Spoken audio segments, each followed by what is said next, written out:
Bienvenue dans ce nouveau numéro de votre série L'Histoire de la CAN, consacrée à la 10e édition de la Coupe d'Afrique des Nations qui s'est déroulée en Éthiopie du 29 février au 14 mars 1976 dans les villes d'Addis Abeba et de Dire Dawa. La 10e édition marquant le passage d'une décennie depuis le début de l'organisation de cette compétition, fut un événement inoubliable pour les supporters marocains. Pourquoi ?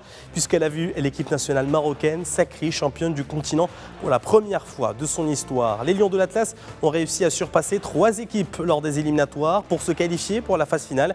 La Gambie puis le Sénégal avant de finir par le Ghana. Le tirage au sort a placé le Maroc dans le groupe B aux côtés du Nigeria, du Soudan et du champion en titre, le Zaïre. Tandis que le groupe A comprenait le pays hôte, l'Éthiopie, la Guinée, l'Égypte et l'Ouganda. L'équipe nationale marocaine a débuté son parcours continental par un match nul de but partout face au Soudan.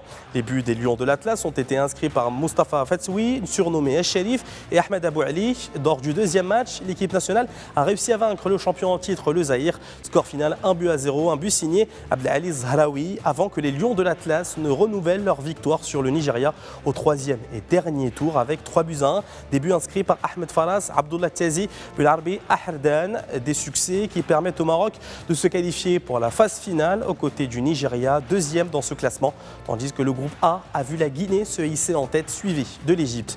Dans le groupe final, l'équipe nationale marocaine a remporté une précieuse victoire face à l'Égypte, 2-1. Des buts marqués par Ahmed Faras et Abdelali Zahraoui au stade Apapa, le même stade qui a vu la victoire du Maroc lors du match de la 2e journée face au Nigeria par 2-1. Le facteur décisif dans l'identité du champion fut la confrontation fatidique et acharnée entre le Maroc et la Guinée. Le premier n'avait besoin que d'un petit point, un match nul pour décrocher son premier titre, tandis que la seconde cité avait besoin d'une victoire pour s'assurer la couronne continentale. Le 14 mars 1976, une date en or que les Marocains n'oublieront jamais, car c'est la date à laquelle les Lions de l'Atlas ont remporté leur premier titre continental dans leur histoire au stade d'Addis Abeba, devant une foule nombreuse et passionnée.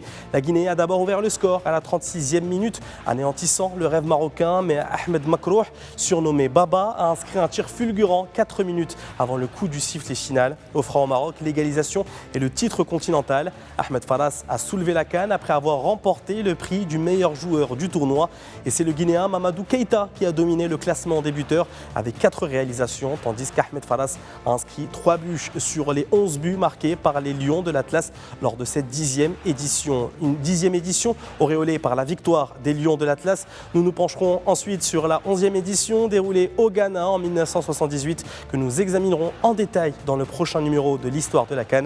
À bientôt.